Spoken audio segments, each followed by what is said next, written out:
မင်္ဂလာပါရှင်။လိုက်စာ TV ရဲ့စနေနေ့ညသတင်းတင်ဆက်မှုအစီအစဉ်မှပြန်လည်ကြိုဆိုလိုက်ပါရရှင်။ယနေ့ညတင်ဆက်ပေးသွားမယ့်သတင်းအကြောင်းအရာတွေကတော့ကျောင်းဆောင်တင်ဖွင့်ပွဲနဲ့မွမ်းမံတင်တန်းစင်လက်မှတ်ချီးမြှင့်ပွဲပြုလုပ်တဲ့တဲ့စစ်ကောင်စီစစ်ဆေးရေးဂိတ်များကလူငယ်အမျိုးသားများကိုအတိတ်ကစစ်ဆေးမှုပြုလုပ်နေတဲ့တဲ့နဲ့လက်စီမီမရတဲ့ဖြင့်စွတ်ကျင်ရွာသားများအခက်ကြုံနေရတဲ့တဲ့တွေကိုတင်ဆက်ပေးတော့ပါမယ်။ကျွန်မမွန်ကြပါရှင်။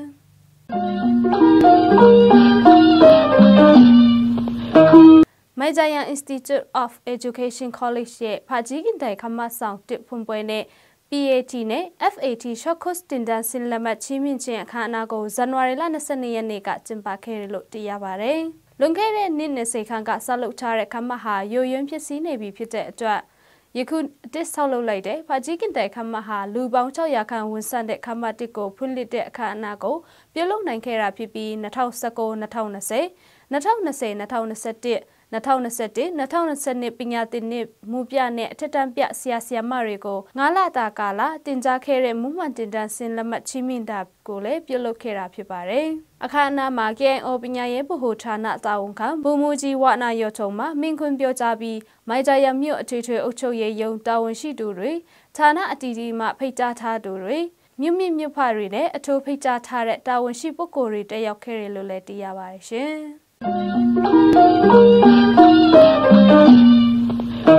မြစ်ကြီးနားပေါ်မှာကာလန်တလျှောက်ရှိစစ်ကောင်စီစစ်ဆေးဂိတ်များကလူငယ်အမျိုးသားများကိုအတိတ်ကစစ်ဆေးတာတွေပြုလုပ်နေတယ်လို့ခီးတွားများထမှသိရှိရပါတယ်။ဝိုင်းမော်မြို့နယ်ကန်တော်ရင်ကျေးရွာရှိခမရ339စစ်ဆေးဂိတ်မှာဇန်နဝါရီလ20ရက်နေ့ကလူငယ်အမျိုးသား4ယောက်လိုက်ပါလာတဲ့ခီးတေရင်ကိုစစ်ဆေးမှုပြုလုပ်ပြီးခိတ္တဆိုင်ငံထားကြောင်းနဲ့လူငယ်4ယောက်ကိုတယောက်ကြက်ငွေ3သိန်းစီငွေကြေးတောင်းပြီးပြန်လွတ်လိုက်တဲ့အကြောင်းအမင်ဖော်လို့တဲ့ဒေတာခန်တူထမှသိရှိရပါတယ်။ပြီးခဲ့တဲ့ဇန်နဝါရီလ17ရက်နေ့ကလည်းရွှေညောင်ပြည်စစ်ဆေးဂိတ်မှစစ်ကောင်စီတပ်ခမာရ321တပ်မှ AC ကားတစ်စီးကိုတနတ်ဆေးချက်ကျော်ပစ်ခတ်ခဲ့တာတွေရှိရလို့လည်းသိရှိရပါတယ်ရှင်။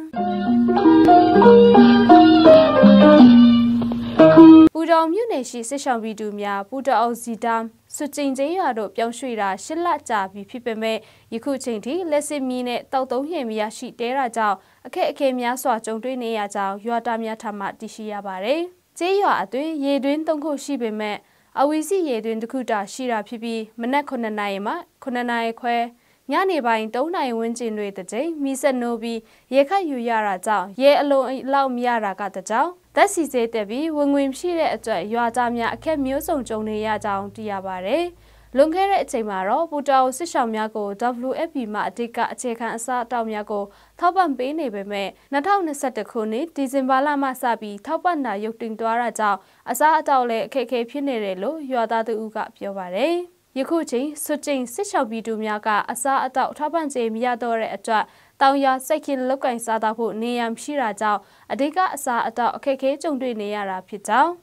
၎င်းစစ်ပေးဆောင်များဟာ2013ခုနှစ်တွင်အင်ခါခါကျေးရွာအနီးကြိုက်ပွဲပြင်းထန်လာတာကြောင့်ပူတာအိုလုံဆွတ်ကျေးရွာမှာစစ်ဆောင်နေရမှာတဖန်ပူတာအိုဇီဒမ်ဆွချင်းကျေးရွာတို့ပြောင်းရွှေ့နေထိုင်တဲ့တူတွေဖြစ်ကြောင်းလည်းသိရပါတယ်ရှင်